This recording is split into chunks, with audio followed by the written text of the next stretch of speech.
Hello friends, welcome back to the channel. In our last episode, we explored Chapter 2 of Handbook of Abhidhamma Studies, Volume 2, where we revisited the classification of consciousness in detail. We saw how the 89 and 121 types of consciousness function in processes and how they are conditioned by roots, objects, and mental factors. Today we move into Chapter 3, Mental Factors in Conditional Relations. In Volume 1, we studied the 52 mental factors, or cetasikas. We learned that they accompany consciousness, shaping its ethical quality and experiential flavor. Now, in Volume 2, we examine these mental factors in terms of their conditional roles. We'll see how wholesome factors support wholesome consciousness, how unwholesome factors condition suffering, and how mindfulness, wisdom, and compassion serve as key conditioning forces in practice. So, if you've ever wondered, how do mental qualities condition the mind? Why do wholesome states lead to peace, while unwholesome states lead to suffering? How can mindfulness and wisdom transform experience? This chapter will give us the Abhidhamma perspective. In Abhidhamma, mental factors are defined as qualities that arise together with consciousness, share the same object, and contribute to the experience. There are 52 in total, grouped into categories: universal factors and present in every moment of consciousness, occasional factors present in some moments, unwholesome factors are rooted in greed, hatred, delusion, beautiful factors, wholesome qualities like faith, mindfulness, compassion. Together, these factors shape the ethical quality of consciousness. They condition whether a moment is wholesome, unwholesome, or functional. Each mental factor plays a conditional role. For example, feeling, Vedana, conditions craving. Pleasant feeling can condition desire, unpleasant feeling can condition aversion. Perception, Sanya, conditions recognition. It helps consciousness identify objects. Volition, Cetana, conditions Kamma. It directs the mind toward action. Attention, Manasikara, conditions focus. It directs consciousness to the object. Unwholesome factors condition suffering. For example, greed, Lobha, conditions craving and attachment. Hatred, Dosa, conditions aversion and anger. Delusion, Moha, conditions confusion and ignorance. Wholesome factors condition peace. For example, faith, Sada, conditions confidence and devotion. Mindfulness, Sati, conditions awareness and clarity. Wisdom, Panya, conditions insight and understanding. Compassion, Karuna, conditions kindness and care. This shows that mental factors are the conditioning forces behind consciousness. They shape its ethical quality and experiential flavor. Wholesome mental factors support wholesome consciousness. For example, non-greed, alobha, conditions generosity and detachment. Non-hatred, adosa, conditions kindness and friendliness. Wisdom, panya, conditions insight and clarity. Together, these factors condition wholesome consciousness rooted in generosity, compassion, and wisdom. This explains why wholesome states lead to peace.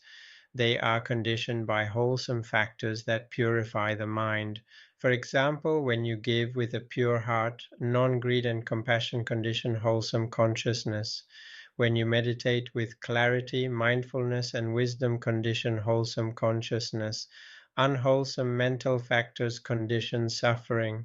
For example, it's greed, lobha conditions craving and clinging, hatred, dosa conditions aversion and anger, delusion, moha conditions confusion and ignorance, conceit, mana conditions pride and arrogance, wrong view, ditthi conditions distorted perception. Together, these factors condition unwholesome consciousness rooted in greed, hatred, and delusion. This explains why unwholesome states lead to suffering. They are conditioned by unwholesome factors that defile the mind. For example, when anger arises, hatred and delusion condition unwholesome consciousness. When craving arises, greed and wrong view condition unwholesome consciousness. Among the wholesome factors, three stand out as key conditioning forces in practice: mindfulness, wisdom, and compassion. Mindfulness, sati, conditions awareness. It keeps the mind present, attentive, and clear. Wisdom, panya, conditions insight. It penetrates impermanence, suffering, and non-self. Compassion, karuna, conditions kindness. It responds to suffering with care and support. Together, these factors condition wholesome consciousness that leads to liberation. For example, in meditation, mindfulness conditions awareness of the present moment, wisdom conditions insight into impermanence, compassion conditions kindness toward oneself and others. These factors are the pillars of practice. They condition the mind toward peace, clarity, and liberation. How does this help us in practice? When we meditate, we can observe mental factors as conditioning forces. We can notice how greed conditions craving, how hatred conditions anger, how mindfulness conditions clarity, how wisdom conditions insight, how compassion conditions kindness.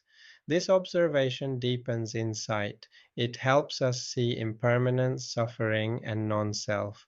For example, when anger arises, we can reflect, this is conditioned by hatred and delusion. It is not me, it is just conditions. That reflection weakens attachment.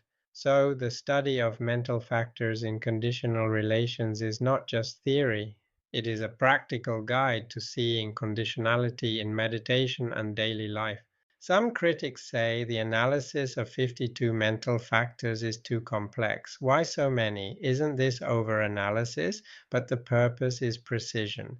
Just as a scientist studies molecules in detail, a meditator studies mental factors in detail. Another criticism is that it is too abstract, but in practice, even a basic understanding helps us see conditionality. We don't need to memorize all 52. We just need to see that mental factors condition consciousness. So to conclude, Chapter 3 of Volume 2 examines the 52 mental factors in terms of their conditional roles. We've learned that wholesome factors support wholesome consciousness, unwholesome factors condition suffering, and mindfulness, wisdom, and compassion are key conditioning forces in practice. Most importantly, we've seen how this helps us in practice. By observing mental factors as conditioning forces, we deepen insight and move toward liberation. Thank you so much for joining me in this deep dive into Chapter 3 of Handbook of Abhidhamma Studies, Volume 2. We've journeyed through the conditional roles of mental factors, seeing how wholesome and unwholesome qualities condition consciousness, and how mindfulness, wisdom, and compassion serve as key conditioning forces in practice. If you found this exploration helpful, please like the video, subscribe to the channel, and share it with others who might be interested in Buddhist philosophy and meditation. In our next episode, we'll move into Chapter 4, where we explore matter, rupa, in conditional relations, seeing how physical phenomena are conditioned by karma, consciousness, temperature, and nutriment. Until then, may you be well, may you be peaceful, and may you continue your journey into wisdom. This transcript is written in a natural spoken style, with analogies, examples, and pacing that fits a 30-minute YouTube presentation. Would you like me to also suggest thumbnail and playlist cover design ideas for Volume 2, Chapter 3, so your series branding stays visually unified?